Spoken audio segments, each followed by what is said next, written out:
Jordania langsung kena penyakit taun didinya nyana senyum baik sebab Kangjeng Nabi jelema anu kena penyakit taun ieu bimanzilati syuhada syahid. Mantap urang mun aya penyakit taun di hiji negara haram keluar ti dinya. Mun aya urang asup ka dinya ge ulah nyana keur aya di dinya nu mantap syahid keneh bae. Bahasanyana kula hirup ku doa Kangjeng Nabi barakallahu laka ma'ataita wa barakallahu laka ma'amsakta teu aya hiji perkara nu dicekel ku kaula kecuali boga kauntungan. Pernah terjadi andai kata caknyana batu dibuka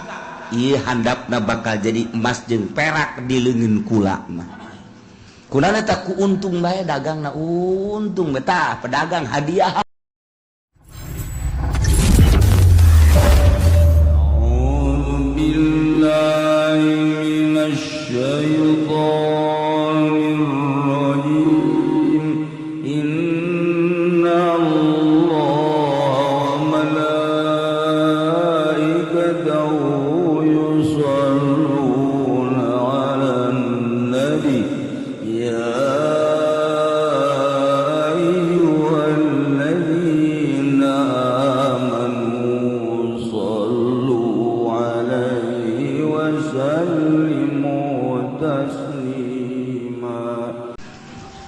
Cirina sono ka Allah resep ngagawean parentahanana. Mun aya sora azan lumpat kosetan gitu lumpat ya. Sono ka Allah gegeran ka masjid. Kos di Mekah sono ka masjid, di Madinah sono ka masjid. Barang balik ka dieu atuh haju teu ka masjid-masjid.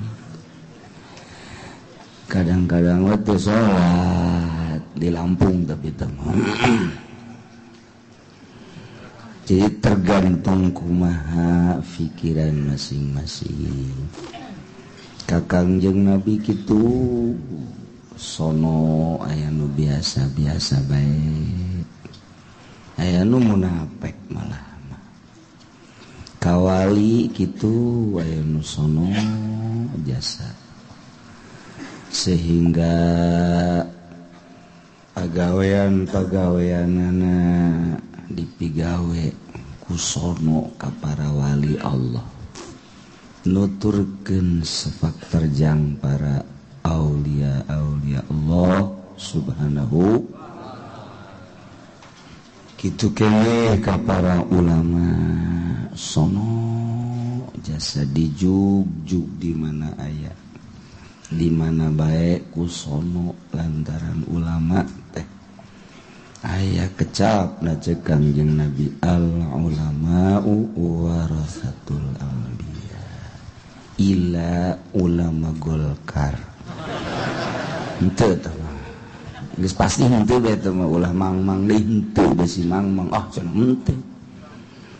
pastikeun di jero hati illal ulama al Golkar besi cenah henteu bae geus pasti kan henteu bae teh selain bae geus sebab nyana dakwah lain ka Allah dakwah ka Golkar.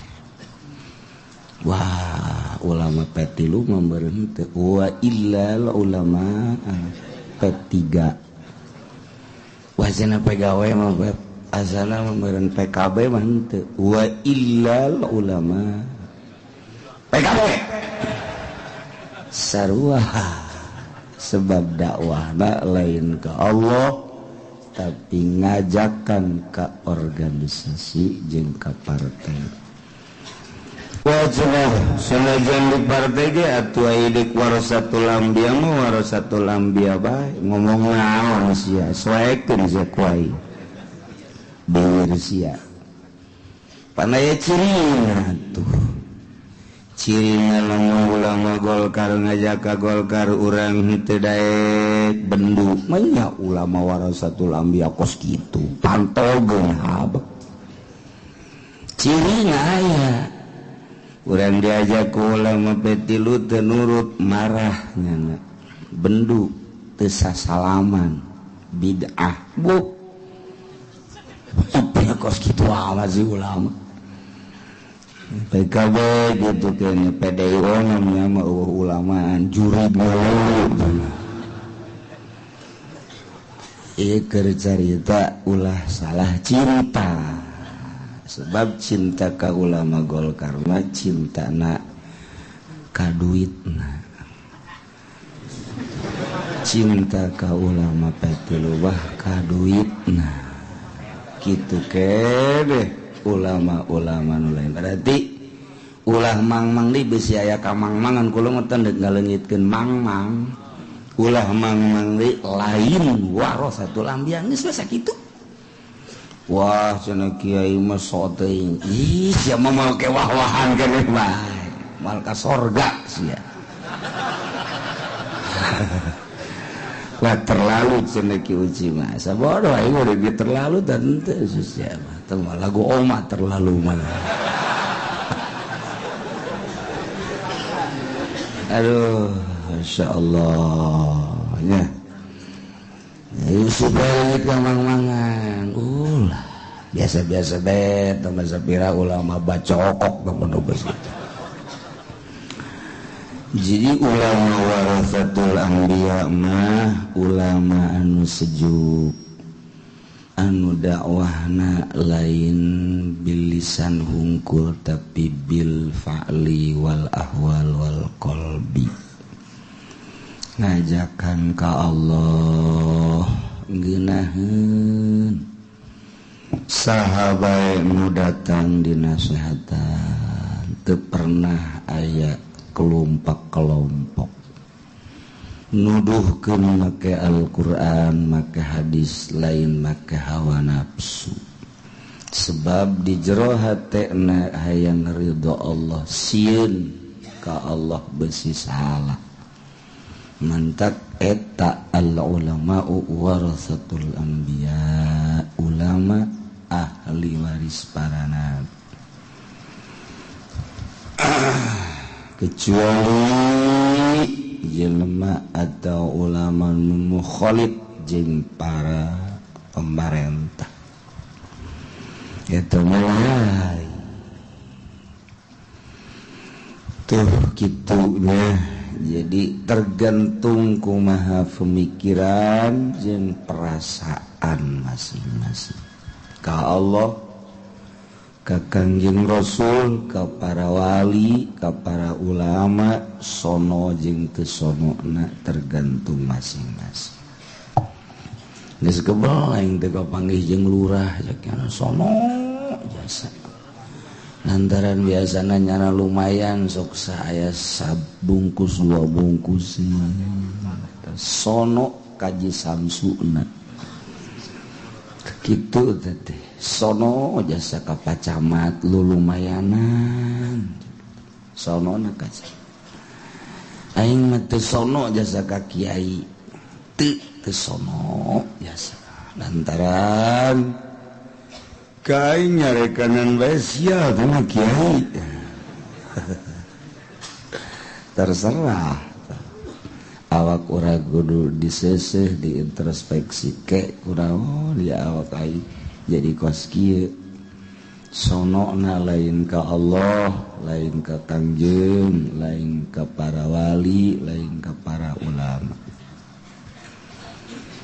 malah kabelah dieuna mah kasono urang ka para ulama diulah lah ulama mah jelema atuh make jeung disono-sono ulah dituturkeun cukup bae Kangjeng Nabi geus ulah make ulama-ulama amin rais tah PKS tambah kos gitu teu make ulama deh kumaha salat teu make kopiah make calana terus bae kadang-kadang make training jadi keur salat ge ngan pemikiran SKJ eta toko sekarang itu kan akibat pakai ulama kebelah ditulai geus ulah cinta kepada wali Allah malah terpercaya ayana wali Allah padahal tetela dina Al-Qur'an ala inna awliya Allahi la khaufun alaihim wa la hum yahzanun Wahabi dibaca punya Al-Quran tapi ketika orang nyeritakan para awliya Allah nyeritakan Tuhan Syekh Abdul Qadir nyeritakan ajaran-ajaran anak nyeritakan Kitu Abu Hasan Asy'adzili nyeritakan Imam itu Ibnu Alwan dan lain sebagainya nyana ciciduh bahkan ngapir-ngapir kuari geus ambalayah di Indonesia belayuhna deui geus ulah nuturkeun ka para sahabat teu kudu geus cukup ka Kangjeng Nabi lamun deuk hiji deui sahabat Sidina Ali adapun Sidina Abu Bakar, Sidina Umar, Sidina Utsman lain-lain teu kudu tamakos kitu mah hiji bae Ali Syiah tamakos ambalayah kuari di Indonesia terjadi Madura terjadi di Jawa Timur kuari geus aya majelis taklim Syiah di Jawa Timur gede terus ka dieu ka urang ka Jawa Tengah Jawa Barat di Banten mulai geus aya Syiah unikna jeung anehna nu mawana habaib nu kuduna cinta ka Kangjeng Nabi cinta ka para sahabat cinta ka para aulia al tegep wa para habaib mun kos kitu ieu nyanan nu mawa Syi'i cocok kuari di Tangerang entak mun teu ngararaji wah geus kumaha bae urang mah kuari masih alhamdulillah aya didikan kolot-kolot urang nu kamari ieu isuk pageto anak jeung incu urang geus maraot ulamana geus terkontaminasi ku ajaran-ajaran seperti eta nu ngajina cukup di majalah cukup di koran di televisi internet dan lain sebagainya guruna ge Syekh Google na ieu bakal kumaha ka dituna Masya Allah karim khawatir aya khawatir mah khawatir baengan ka ditu nama tu gerak Allah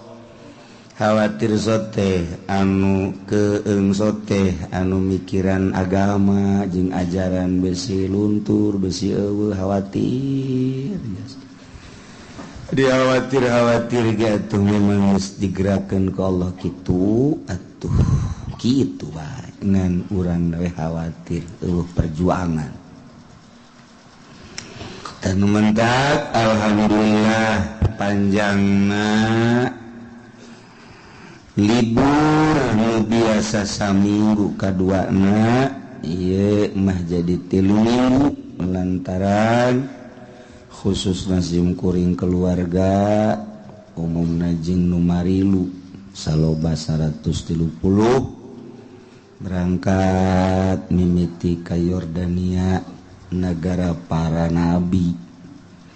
lahir di Yordan Kangjeng Nabi Musa lahir di Yordan Kangjeng Nabi Syuaib lahir di Yordan Kangjeng Nabi Yunus lahir di Yordan Kangjeng Nabi Harun lahir di Yordan Kangjeng Nabi Lut lahir di Yordan Kangjeng Nabi Yusa para nabi panteu kadege di Cikupa aya lahir nabi ege bajingan di Cikupa mah jadi kadege bagi urang para nabi lahir di daritu mentak nyaba ka ditu jeung para sahabat ambalayah di Yordania aya 1000 sahabat anu dimakomkeun di Yordania, Masya Allah karim horenganan lain lalaga. Mantap mimiti datang ke Yordania, tiris di Yordan. Sangu sarua bae. Roti kabeh. Jeung loba pasakan-pasakan nu urang embung. Nucak urang ditu mah hebat jeung mewah. Tapi sungut urang mah lantaran tadina dididik na dangdur jadi tubuh kita kadaharan kos kitu teh ngaleremble urang itu pasti heran saking baragus da cenah teh ditoel-toel sia geura ka Indonesia dibere sangu sia ku aing dahar teh henteu sia. Alhamdulillah sanajan aya sangu teh sarasa di urang bear sanguna jeung aya ambeuna bae ambe sami karan. Nah, tiris Yordan isukna berangkat ka Palestina ngan peutingna sim kuring rada menta ka Gusti. Bagus tante ieu ka Palestina ke ziarah ka Kangjeng Nabi Ibrahim alaihis ka Palestina ka Masjidil Aqsa nucak Kangjeng Nabi la tusaddur rihal illa fi salasati masajida Masjidi hadza Masjid Nabawi Masjidil Haram wa Masjidil Aqsa tilu masjid manuku Kangjeng Nabi dicaritakeun eta ma al-azam, al-amjad, al-ittihad lah masjid tina hasil korupsi tiris di jerona ge hareudang gitu di jerona tibalut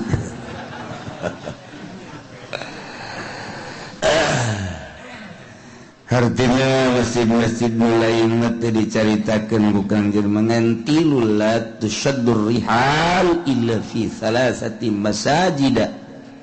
masjidi hadza masjid kuring ieu Masjid Nabawi nu mun urang salat di ditu dibere tiklanana 1000 kali lipat wa Masjidil Haram jeung Masjidil Haram 100.000 lipat, Masya Allah. Masjidil Aqsa, Masjidil Aqsa 500. Tak tertarik kayak berangkatlah ke ditu. Sedatang ke hampir perbatasan, tas geus diturun-turunkeun ka gudang. Tinggal berangkat doang lah salengkaheun deui sabenerna mah kukula dibatalkeun. Atuh loba anu reaksi hampir demo di Indonesia demo di perjalanan ge demo kunaon ngan haju alhamdulillah teu kumaha pentingna ngimpi kula ngimpi naik kapal barang naik kapal haju diturun ke di luhur ka handap yang lain make dadung tapi make besi putih ceklan kukula gitu ceklan dicekel tungtungna kapal lempang kula nyekelan besi pan ngaheap-heap di gunung itu gunung di tengah-tengah kapal lempang kula nyekelan besi atuh ngaheap-heap seblak wah tidinya haju minta ditarik deui tarik deui ka luhur jadi besi data kos besi antena radio teh kitu bisa ka dieu bisa panjang bisa pendek atuh rada ge ngimpi ye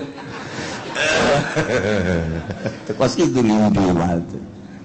hayap-hayap na eta Masya Allah babacaan segala rupa geus tapi tetep ngahayap-hayap bae taekeun di kalur kapal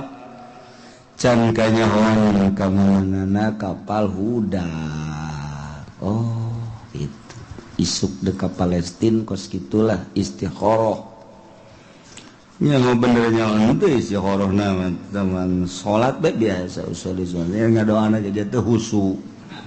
sahanu bisa husu atuh ngadoa aja henteu lah kos kitu beta alamatna teu dijadikeun ku kula lantaran boga impianana ngaheap-heap sahanunya mun ka ditu aya 5an bae nu ditahan ku Yahudi deres mun lalaki mun awewe ditahan lalaki nambikeun welos ta jeung sia komo nu kolot malah balik ge jeung geus tadi aku ieu ku urang Indonesia welos tah tapi pada kitu aduh cilaka ya geus lah dibatalkeun jadi nuntengan ke Palestina doang lantaran isyarahna kos kitu aya rombongan ti Universitas IPB Bogor opatan milu tanpa konfirmasi jeung di dieu langsung ka travel milu teu mimiti berangkat teu bisa ditanya nyana maja intelek meureun kami mamarake samping lalagaan ceknya isi jelema teh lain meureun ieu tadi teh ada kujana kami banyana oh hebat das datang ke Palestina kosna teh wauh kayak ke Palestina ke Yordan komo begitu dibatalkeun muarahna luar biasa perlu pertimbangan kiai ceknya kami ini udah keliling dunia kemana-mana ceknya bener emang yang dulu itu ke Palestina jadi saya itu cuma pengen ke Palestina ke yang lain-lainnya sudah jangan mudah memutuskan begitu saja dong makanya dongnya udah biasa coba pakai demokrasi ceknya suara terbanyaknya ke Palestina apa tidak sebab tatarina nu pakai andalan kukula pakai dalil ayat 7 rombongan ti dieu teu meunang pisah eta basa kadar dalil doa padahal mah impian dan tujuan dia mempersilahkan los dekat dari itu mah nyaho bisa balik nyaho henteu ceknya sia kitu amat ngomong atuh tah nyana ngomong gitu harus demokrasi cara kiai coba suara terbanyak ke Palestina apa tidak cek dina hate kula timbul ngomong ada yang harus demokrasi ada yang harus peto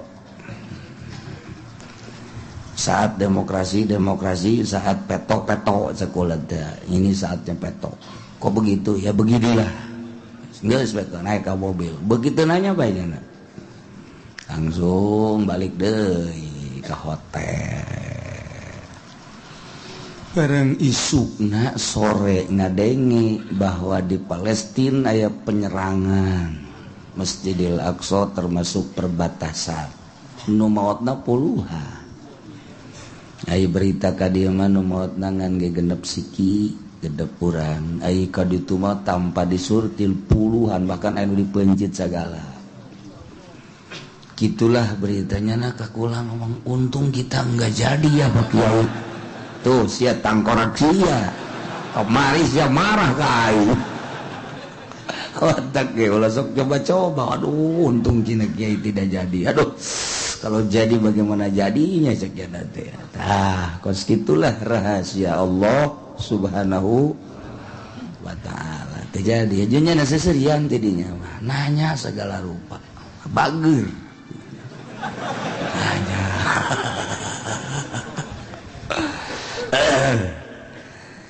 zarahlah mimiti ka ashabul kahfi nu jelas aya dina Al-Qur'anul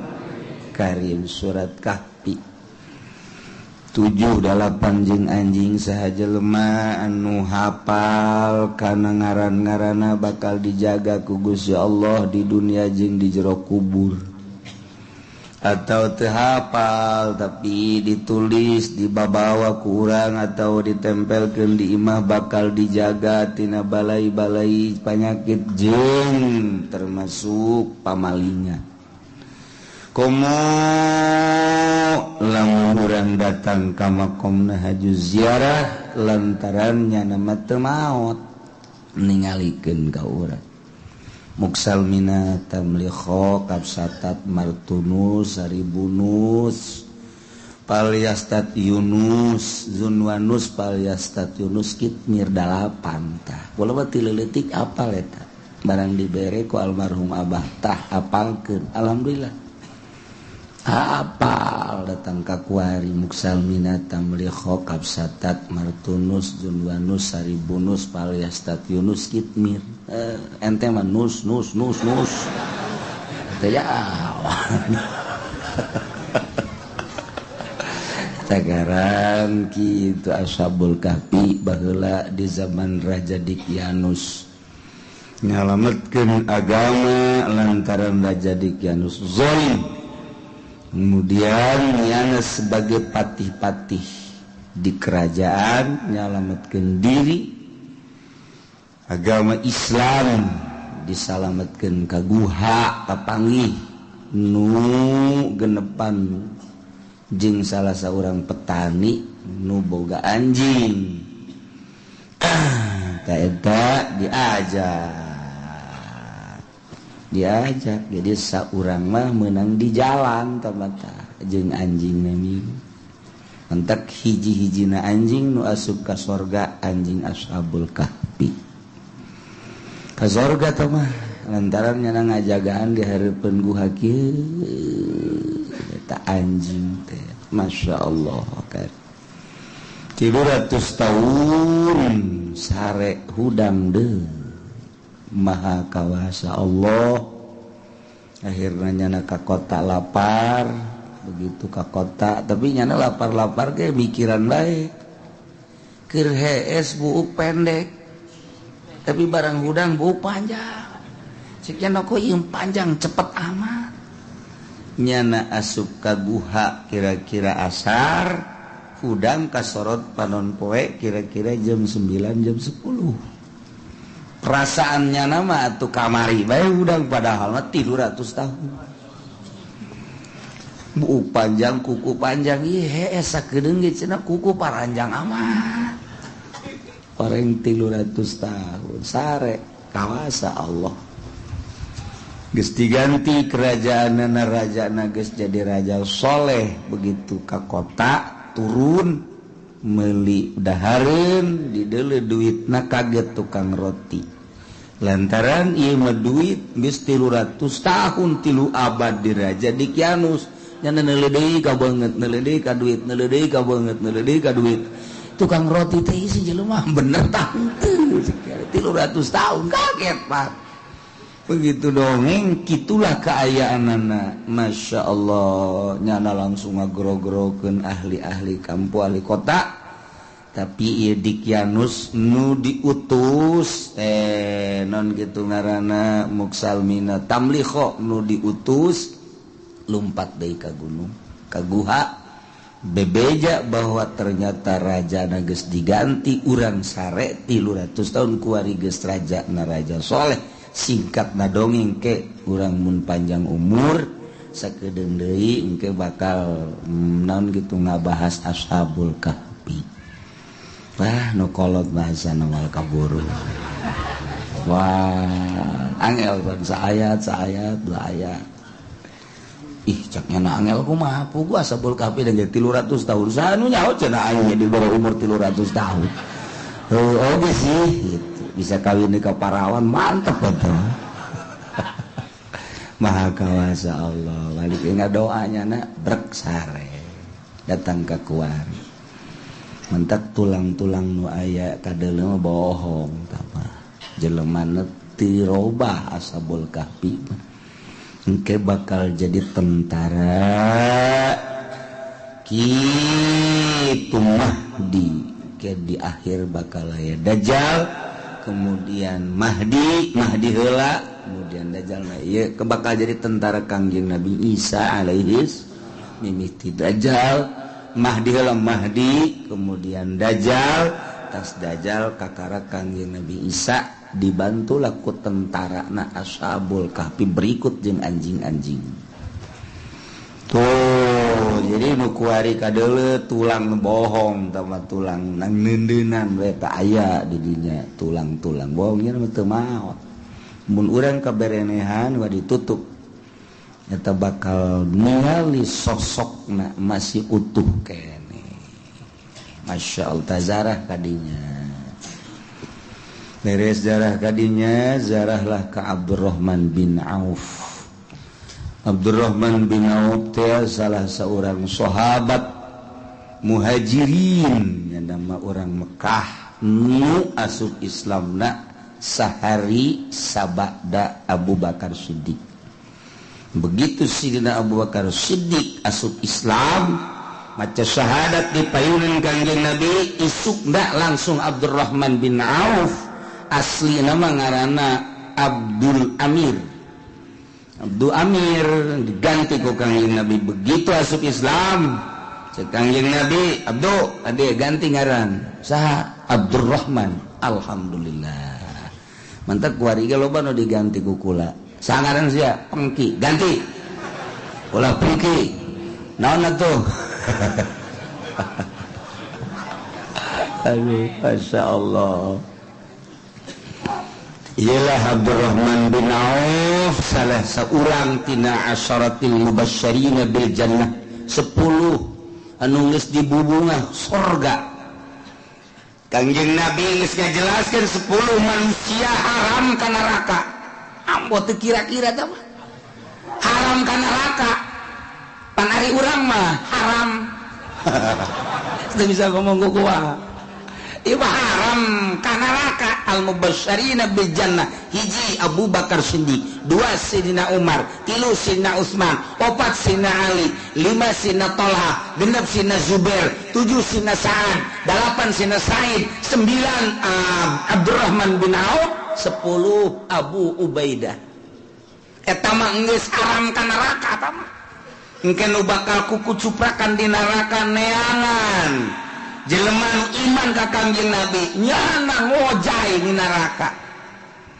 Neangan coba besi aya urang sepatan ya. Dulu yeuh kunyana. Aya.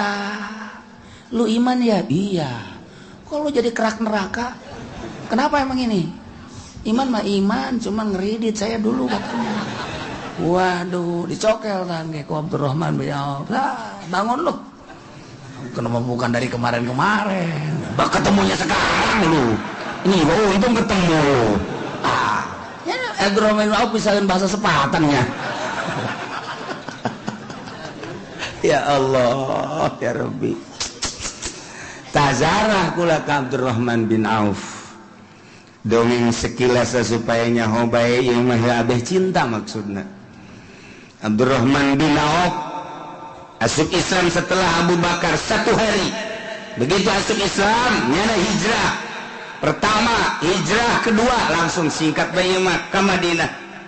Datang ke Madinah didulurkeun ku Kanjeng Nabi antara muhajirin jeung ansor. Didulur-dulurkeun teh, diselap-selapkeun abeh hirup suasana. Panjang dongengna kuari Abdurrahman bin Auf didulurkeun ka Sa'ad bin Abi Waqqas. Begitu didulurkeun cak Sa'ad, Abdurrahman maneh teh geus jadi dulur kaula. Kula seorang manusia nu loba tanah kula di dieu. Pilih tanah nu mana babagi siring saparo maneh saparo kula saparo pilih nu mana yeuh urang tani jang negakeun agama Allah. Hiji nomor kedua kula boga pamajikan 2 pilih dek nu mana jang ente hiji. Insyaallah lamun aya nu kitu tah kuari kiai kula boga pamajikan 2 salah sahijina los jang kiai pilih tanu kolot los. Siapa aya karunya kos kitu. Insyaallah tahu urusan. Saya Abdurrahman langsung seri pohara amat saat jadi amat bager amat teu salah Kangjeng ngadulurkeun ka kaula cuman cek Abdurrahman kula narima kana kabageran anjeungan kula mah di Mekahna pedagang pamnuduhkeun bae ayeuna sauk mana pasar kula dek dagang tuduhkeun tuh langsung nyana diberi modal saetik langsung dagang dengan singkat waktu singkat dagangna maju jasa pohara majuna pas mejihna rada maju rada langsung nyanam kawin make mahar sorangan mas kawin mahal pan baheula begitu kawin bebeja ka Kangjeng nyanang geus make baju anyar pan baheula mah lamun kawin teh make minyak koneng jadi kadeuleu bahwa ieu panganten Kangjeng Nabi langsung senyum Abdurrahman mencerak ngomong urang mah maneh tas papanganten muhun eta bisa mayar mas kawin itu mana hasil dagang barakallahu laka ya Abdurrahman cek Kangjeng Nabi nah geus walima encan aulim walau bisyat aya bahasa Kangjeng Nabi aulim walau bisyat ka Abdurrahman bin Auf nu kuari ku urang dibabaca tah ku Ki Pudoli aulim walau bisyat walimatul arus eta ka Abdurrahman bin Auf tah pertama Kangjeng Nabi ngucap aulim walau bisyat walimah atuh anjeun Abdurrahman sanajan ku embe tan walau bisyat maka Abdurrahman nu sajan-sajan nu teu boga loba keneh bahasa Kangjeng Nabi ieu mah keur ka Abdurrahman mah walau bisyat langsung walimah Abdurrahman terus maju ketika Kangjeng Nabi ngabutuhkeun dana jeung perang panggeulana ngacung Abdurrahman cek Abdurrahman kaula boga duit 4.000 dinar emas 2.000 dek dititipkeun ka Gusti Allah pake perang 2.000 jang keluarga kula kumaha cek Kangjeng Nabi barakallahu laka ma ataita wa barakallahu laka ma amsakta doa Kangjeng Nabi ka Abdurrahman bin Auf nu matak ditulis di makamna barakallahu laka ma ataita wa barakallahu laka ma amsakta aya nyaho rombongan kula neuleutan teu tadi dulu pasti lawang aya oh iya doa Kangjeng Nabi Masya Allah muga ngabarokahkeun Kangjeng Abdurrahman karena naon nu dibikeun 2.000 teh tadi jeung naon nu dicekel jang keluarga 2.000 eta doa Kangjeng Nabi ka Abdurrahman tidinya makin luar biasa pohara jasa hartana pohara begitu pohara loba lah nu disalurkeun ku Abdurrahman kebutuhan yang agama geus mah kuda geus mah onta terakhir perang terakhir Kangjeng Nabi jauh ti Madinah ka Tabuk mah nah ieu melawan Romawi kan Kangjeng Nabi dibutuhkeun dana nu gede jasa onta kuda jeung alat-alat perang lantaran ieu tentara Romawi nu sakitu lobana maka Abdurrahman bin Auf ngaluarkeun onta teu kurang teu 1.000 kuda kitu keneh dana dan lain sebagainya doa kedua kali barakallahu laka ma'ataita cek Kangjeng pohara jasa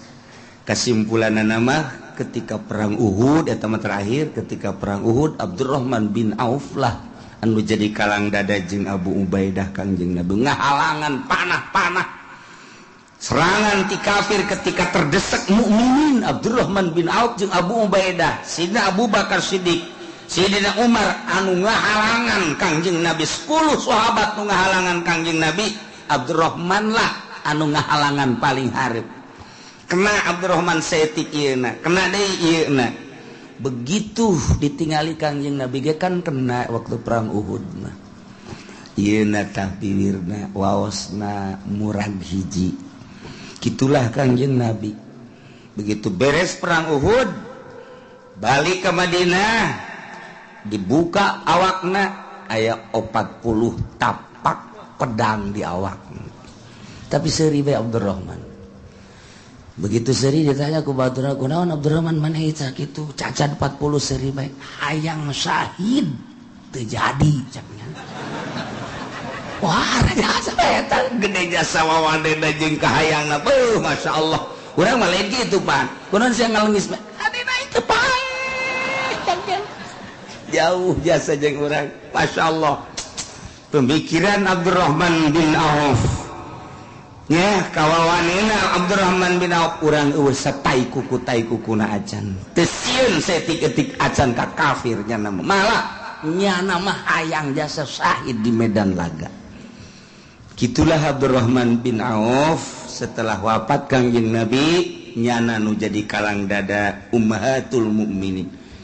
Cek nyana wahai ummahatul mukminin garwa-garwa Kangjeng ulah mikiran naon satungtung aya kene Abdurrahman bin Auf dahar minum pake dan lain sebagainya pula nu jadi kalang dada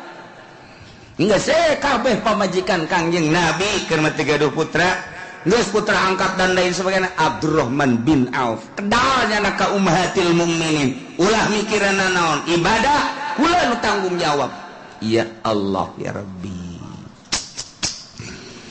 Begitu terakhir Abdurrahman bin Auf milu perang ke Syria. Di Syria langsung milu perang. Beres di perang nama di Syria ngan balik dakwah ke Yordania. Yordania langsung kena penyakit taun didinya. Nyana senyum baik sebab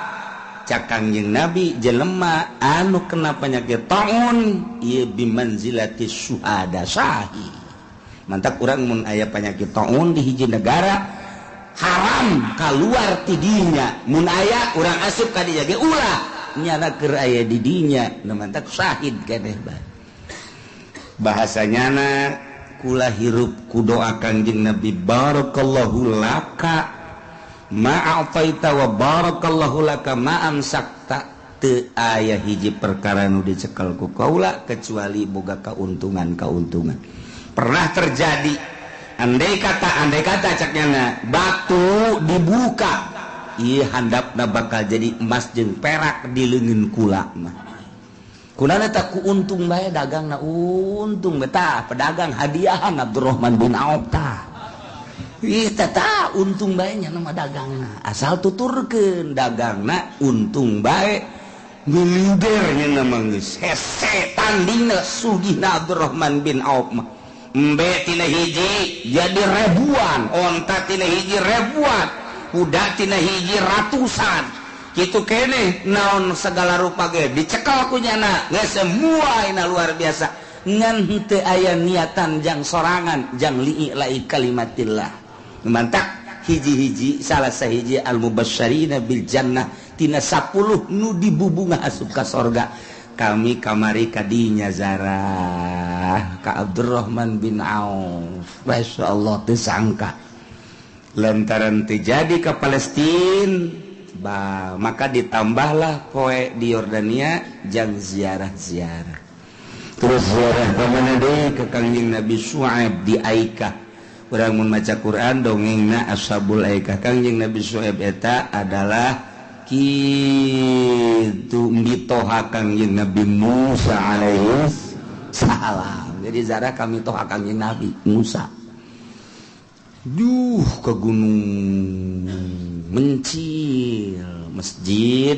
dibuka lawangna langsung makom Kangjeng Nabi Syuaib. Kitulah ziarah kamari. Kangjeng Nabi Syuaib nunggus dibere wahyu bakal boga minantu lain sambarangan cek Gusti Allah teh hiji jelema nu gagahna luar biasa tandana engke nu bisa mukakeun batu bokakeun batu tutup sumur jadi baheula aya hiji sumur giliran antara mukminin jeung Yahudi sapoe mukmin sapoe Yahudi ditutup dah make batu tah cirina mun aya jelema bisa ngangkat batu ku sabelah eta minantu anjeun Syuaib nimpina kos kitu wahyu bener bae begitu anakna dua situ Rohila jeung situ Sofuro tadinya ngangon barang endek minuman batuna ditutup lantaran lain bagianana jol Kangjeng Nabi Musa ditanya nek naroneng biasa laki sok nanya kan iya cek ada teh iya nek minuman embe anak saha ye abi anak Syuaib apalin Kangjeng Nabi Musa tapi ulah deuleu ka kula cek Kangjeng Nabi Musa ya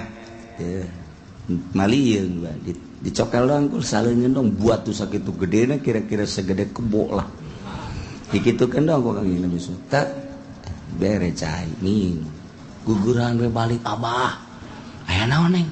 aya jelema kasep jasa aju gagah jasa kumaha gagahana batu gede tutup subur ngan dikitukeun doang punyana jeung neng gegeran tidak kadilos bener pak bener kita kadi gitu tuh kadi itu aya kene Kangjeng Nabi Musa di dinya aya naon neng kadede abah ditah kadi itu oh aya tuh ai leumpang si awet heula nyana panderi lantaran petuduh jalan pak begitu pas di sawah pun subur di ditu di Yordan subur pertanian begitu nyana ti heula nyingka bitisna stop cak Kangjeng Nabi Musa stop neng panderi kula ti heula asal duduhkeun we ka mana-mana emang kuna henteu teh kuna naon ayo lamun ente nyingkap atuh geus cek nya teh kaluhur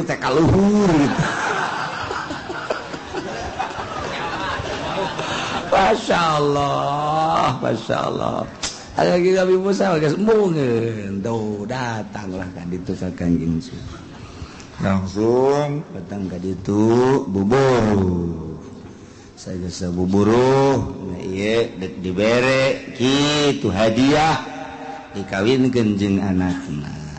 asal kitu nyana daek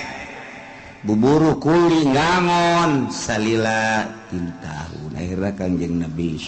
Kangjeng Nabi Musa buburu terakhir titah milih antara Sohilah jeung Sopuro nyana milih kasih ke Sopuro kawinlah beres kawin jeung Kangjeng Nabi Syuaib langsung berangkat nyana berangkat menuju Mesir tah eta di perjalanan di jalanan lewat kadinya ka mana ngaranna kitu ka Sinai ti nu pertama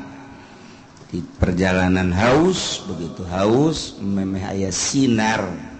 tah eta haus begitu haus langsung nyintrek batu tek muncar cai nginumnya di dinya tah uyun Musa nu pertama eta kami datang kadinya nginum segala luar biasa ya etalah perjalanan ziarah kamari langsung ke laut mati teh jadi ngambang naon eta urut Kangjeng Nabi lut sazum teh lamun dina Al-Qur'an tafsir dibalikeun teh tah jadi kamari datang kadinya marahan di biasa kan kula mah teh kula mah di luhur bae luhur ka handap kitu turun aya 10 meter mah leuwih meureun ka laut mah turun kula mah di luhur menang 10 menit jol urang bule aya 2 bus bameureunnan darata haju bubuka nya dulu ber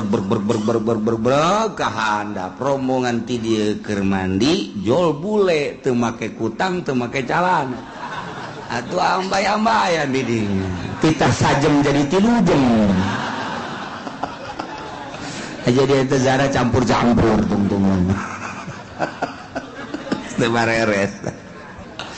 sugan kula digerokeun kitu kadenge woi ieu waktu geus teu kadenge ku sebabnya na keur emprak-emprakan jeung kuntul putih ya Allah ya Rabbi aduh sekolah jadi kos hiji pagawean ieu tapi kebal supir geus kikian we supir teh jeung gaida orang Yordan teh cek nya jam cenah sajam ya geus 2 jam cek nya 2 jam digerokeun bangun teu gadenge keneh wae 3 jam tungtung barang ditanya iya angel amat atuh teu gadenge cek nya emang kunaon atuh eta ya hiji ya Allah ya Rabbi hareng kos kitu teh laut mati teh cuman dina tafsir dijelaskeun eta krikilna uyahna obat tina segala penyakit geus ditajriban mentak baheula mah kungsi ditutup ku pemerintah teu meunang mawa uyahna mawa kerikilna kabelah dia nama dibebaskeun deui. Alhamdulillah geus ditajribah mun nyeri huntu langsung cayang kekemukeun teu tereh cager beneran lain ngalaga nu nyeri cangkeng usap-usap kitu tah cai panas usap-usap cager mun teu cager peupehan gitu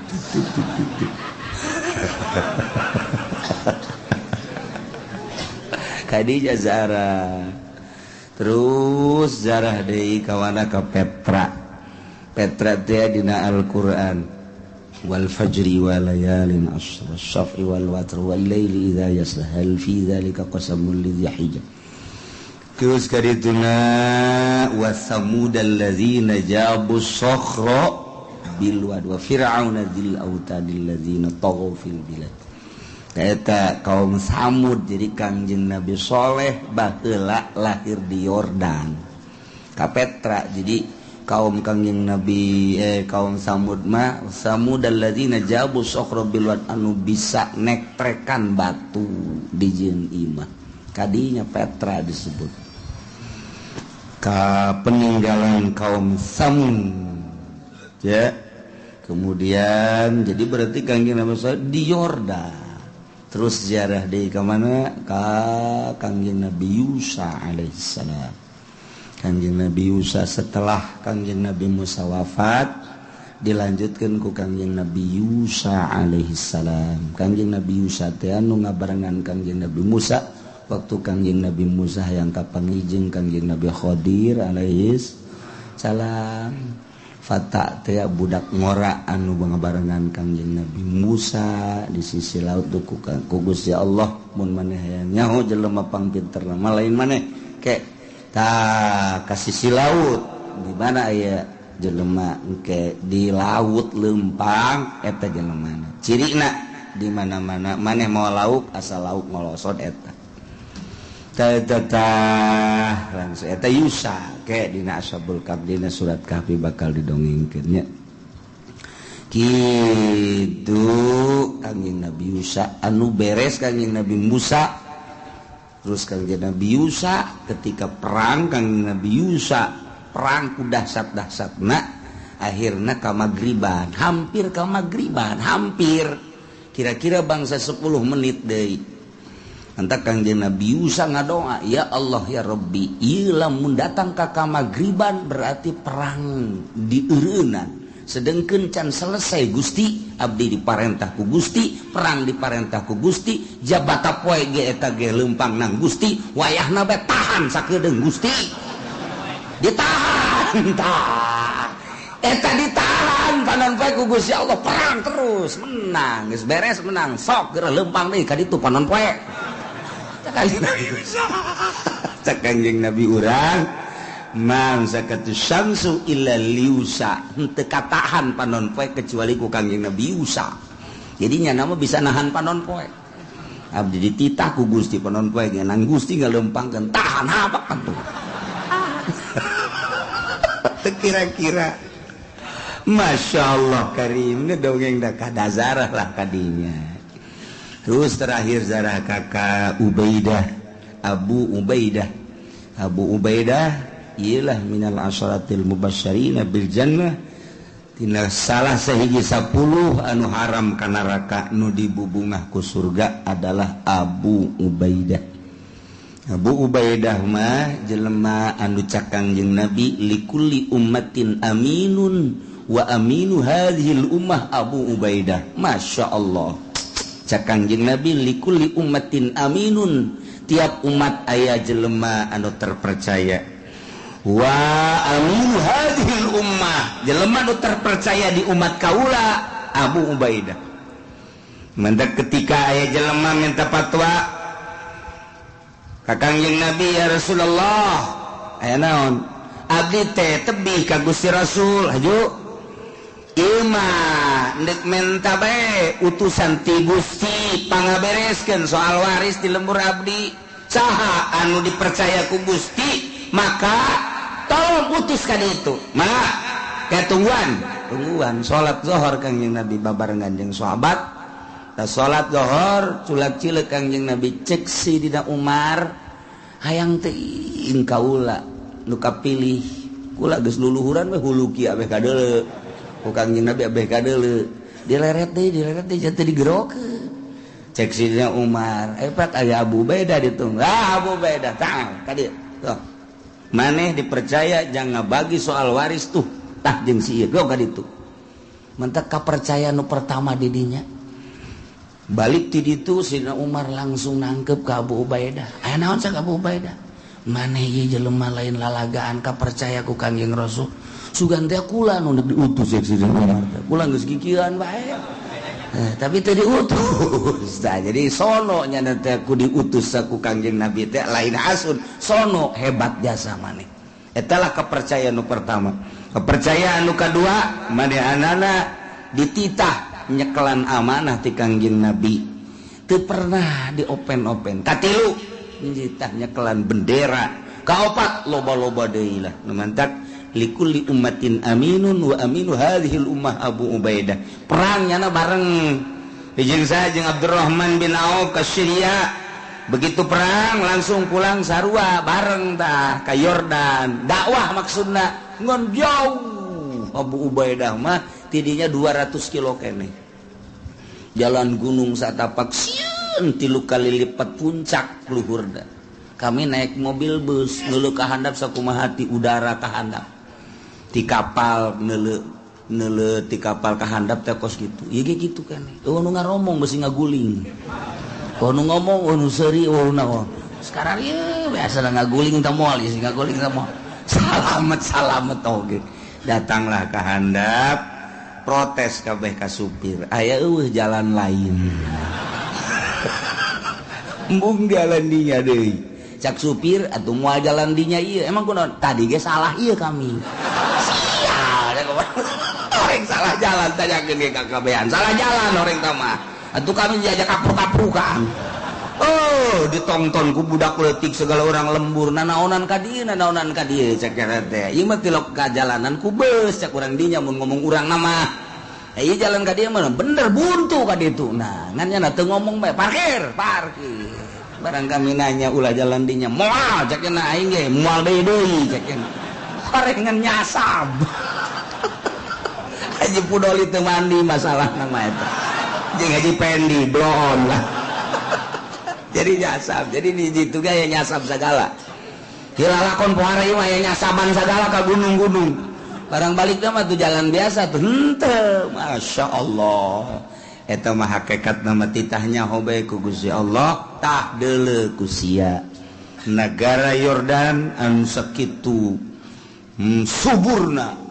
satungtung deuleu ngeplak hejo. Masya Allah kol. Pohara wortel, kangkung, segala naon gitu ngaranna teh ada anu rada bau teh naon ngaranna kucai. Percis kos diraok hidang mah gitu. Wah. Ngan teu kadeuleu tungtung bae eta mah. Di modalan tah mah make beusi segala make beusi di modalan. Lain lalagaan. Dan mantak inget ka Kangjeng Nabi Khidir teh kadaharanana saladri ngan saladrina nu lain di tanah milik manusia. Saladri nu jajadian tanah nu eueuh nu boga. Datang ka kuari Kangjeng Nabi Khidir resepna ngadaharna eta saladri. Oh subur jasa orang dia tiris kubur. Masya Allah sisieun makom Kangjeng Nabi Musa aya sumur teu kanyahoan iraha ayana. Wallahu alam sabaraha ratus tahun, wallahu alam sabaraha ribu tahun ngan kanyahoan ku di ditu nama ratus-ratus tahun ngan geus kanyahoan. Kanyahoan teh berarti kan belah di ditu nama iraha mungkin saumur jeung Kangjeng Nabi Musa. Mukjizatna boa eta lah aya caina tiis herang ambalayah pohara jasa ngarinum di dinya wudu dan lain sebagainya bahkan salat. Kitulah keayaan di Yordan. Berangkatlah ke Mesir langsung naik mobil. Jadi naik mobil 2 peuting. Tapi bunga baik. Bunga teu bunga ge teh emang kos kitu kaayaanna. Ande kumaha teu bisa protes atuh. naik mobil langsung horenganan eta teh urang ka Aqaba kemudian atuh ka Suez anu geus terkenal dina majalah kulantaran urang waktu teh nyaho lebah di mana horeng eta kalempangan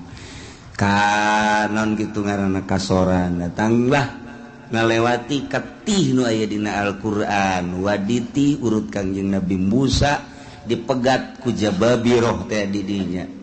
eta lewat ka dinya terus ka Gunung Sinai horeng Gunung Sinai teh watini wa turi sinina wa hadzal baladin amin horeng eta mah Yordan Palestina Mesir Gunung Tursina mah panjang 3 negara bukit anu ditutaekan ku Kangjeng Nabi Musa na aya lantaran penting teu bisa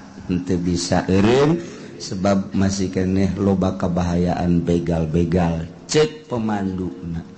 maka hanya dituduhkeun doang lewatlah terus gitu datanglah ke perbatasan dia naik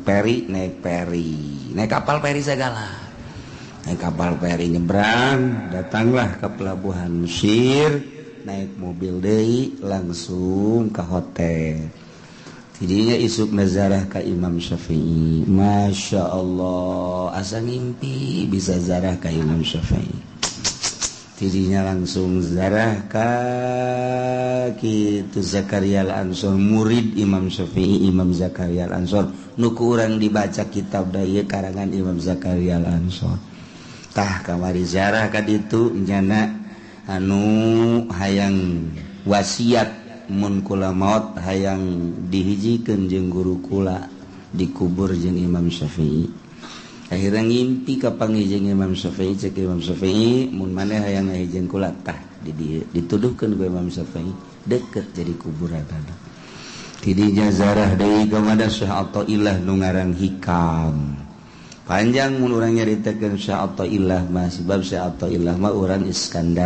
Iskandaria Mesir tidinya teh kira-kira 2 jam itu boga guru ngaranna Syekh Mursi anu jana geus pinter ngaji sanggeus pinter cek Syekh Athaillah can ngeunaheun salat sedengkeun Kangjeng Nabi mah nyaritakeun salat teh ngeunaheun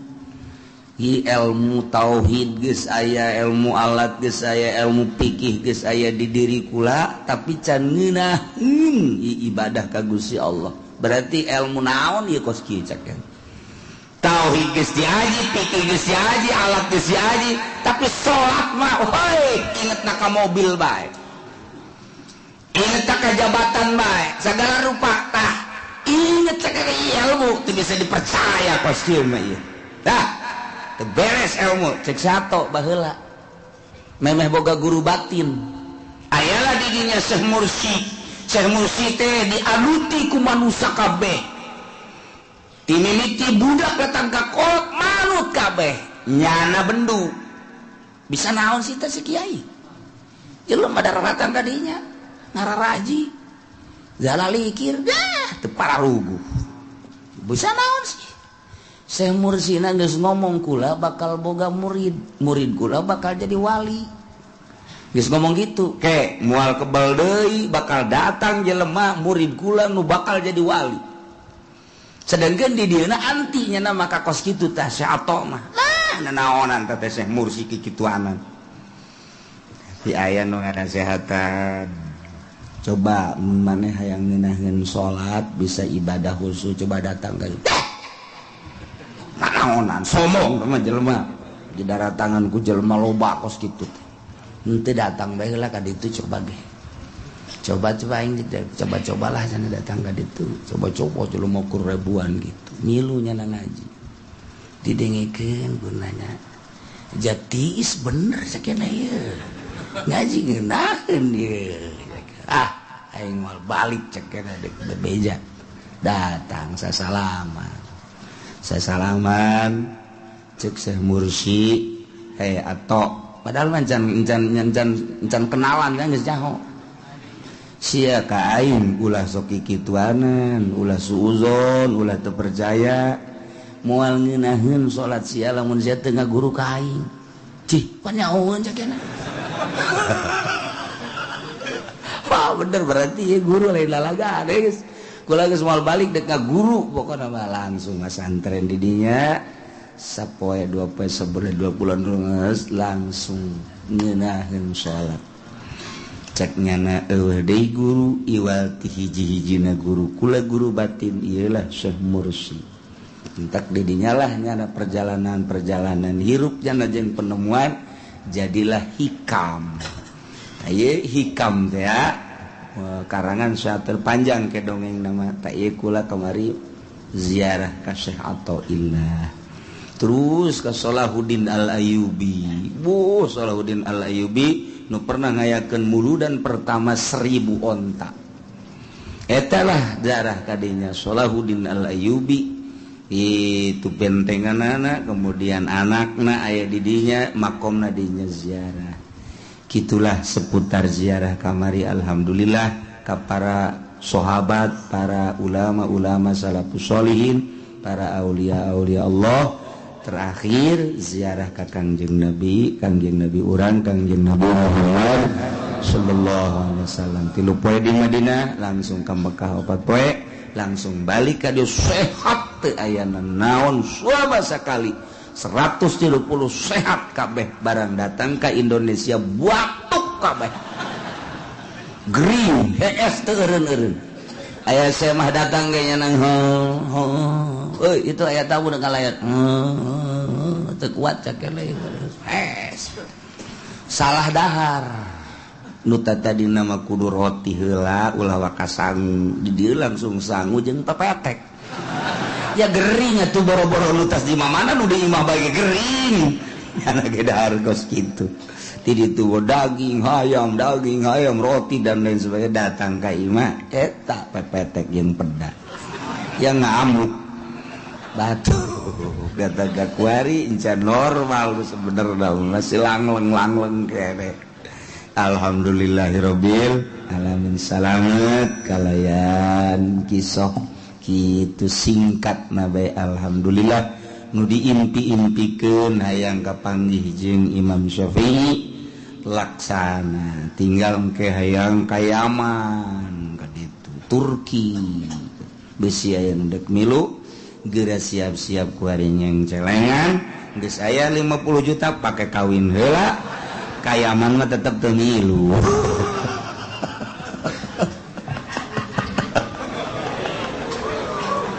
Masya Allah. Nah, makan di Mesir mah ka piramid segala ka ditu kan non gara-gara Firaun ka Bengawan Nil Masya Allah.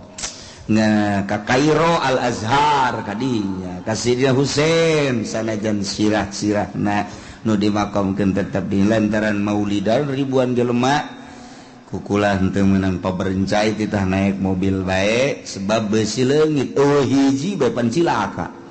sebab deuk maulidan dirinya teh di Sayyidina Husain Masya Allah rame na pohara baliklah alhamdulillah nah salamet urang bisa ngaji deui bahkan lamun jadi minggu hareup bakal aya tamu keturunan Tuan Syekh Abdul Qadir Al-Jailani hayang hadir di pengajian urang. Tadi nandek minggu ieu cuman waktuna ke minggu hareup. Mun jadi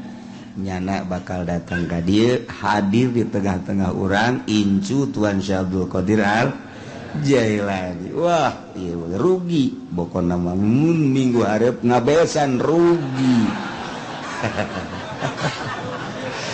Insyaallah kumaha kersani gusingannya nangis janji hayang hadir di majelis ieu ya Allah ya Rabbi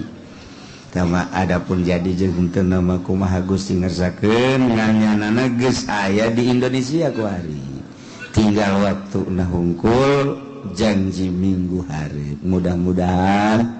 urang kabehan diberes panjang umur diberes sehat anjeunna ge kitu keneh ke bisa hadir di tengah-tengah urang nyana hayang ningali pengajian di dia di Cilongok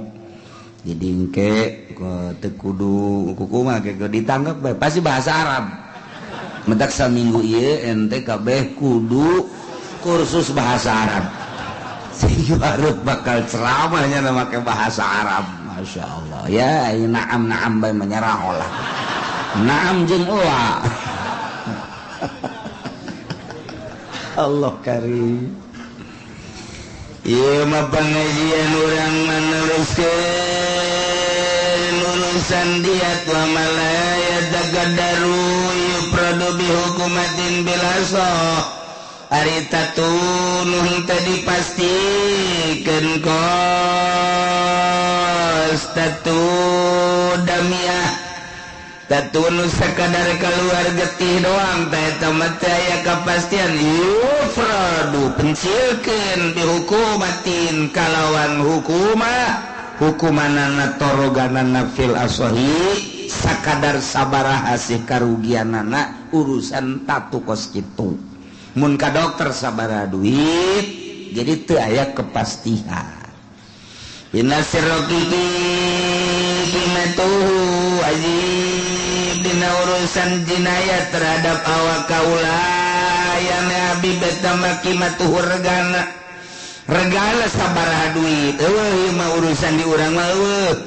urusan roqiq amak eueuh igoiriha dina lain awak roqiq eta mah wajib mana kosomin kimatin gitu-gitu non gara-gara tatuan umurangan tina rega sabaraha duit eta teh ku aya tatu kurang bayar sakitu andai kata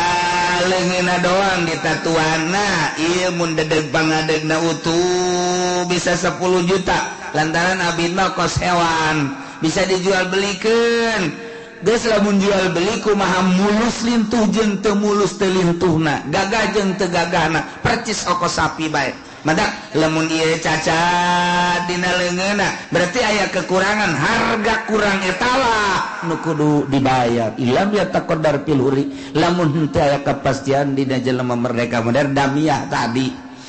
Wa ilam yataqaddar mun ande kata aya kepastian atuh panisbatuhu min qimatihi ngabangsakeunana tatu teh tina hargana biqaulin mana koso dina ucapan dina kaos wiji mana koso tatu kurangna sabaraha eta lah nu kudu dibayar. Walau kutia zakaru lamun dipotong zakarna wa unsaya jeung poler dua papil azhar gimatani cekaul azhar wa dua harga nya harga zakarna nya harga pelerna nyaritakeun peler kos embe aya ge peler embe ya atuh naon atuh kanjut tuh jahat emang kadenya aduh Masya Allah aya bid zakarna dipotong berikut jeung kanjutna nurutkeun cekaul azhar dua harga zakar sabaraha harga peler sabaraha aduh ampun di zaman DI mah loba pan jelema dipotong pelerna nu dipotong zakarna nu dipotong susuna eta ke zaman DI Kartosuwiryo mentek di Garut mah loba gitu lempang di jalan aya susu di sisi teh susu parawan diome ku budak di susu saha gitu aya nu belah ditu ke aya kontol zakat kapohan ngomong aing baruh ampun segitulah zaman DI mah Masya Allah sadi mana kaso cekaul kadua bah nu kurang sabaraha Pailam yang kos balas saya mun teu kurang atuh teu wajibna naon ya Allah ya tapi keur carita abid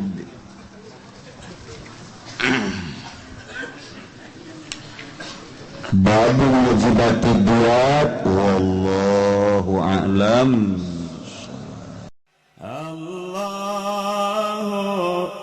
Allahu Allahu Allah Allahu Allah la ilaha Jibril Mikail Israfil munkar wa nakir rakib atid Jibril Mikail Israfil Izrail munkar wa nakir rakib Allahu la ilaha kahiji Nabi Adam kadua Nabi Idris katilu Nabi Nuh kaopat Nabi Hud kalima Nabi Saleh kagenep Nabi Ibrahim ketujuh Nabi Lut kadalapan Nabi Ismail sembilan Nabi Ishaq sepuluh Nabi Yakub sebelas Nabi Yusuf 12 Nabi Ayub 13 Nabi Syuaib 14 Nabi Harun 15 Nabi Musa 16 Nabi Ilyasa 17 Nabi Zulkifli 18 Nabi Daud 19 Sulaiman 20 Nabi Ilyas 2 hiji Nabi Yunus 22 Nabi Zakaria 20 Nabi Yahya 24 Nabi Isa 25 Nabi Muhammad sallallahu alaihi wasallam moal ayat Nabi dugi kapoe moal ayat Nabi dugi kapoe Allahu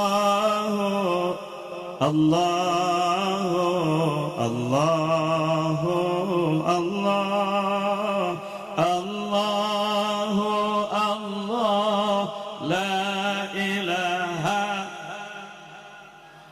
Jibril Mikail Israfil munkar wa nakir rakib atid Jibril Mikail Israfil Izrail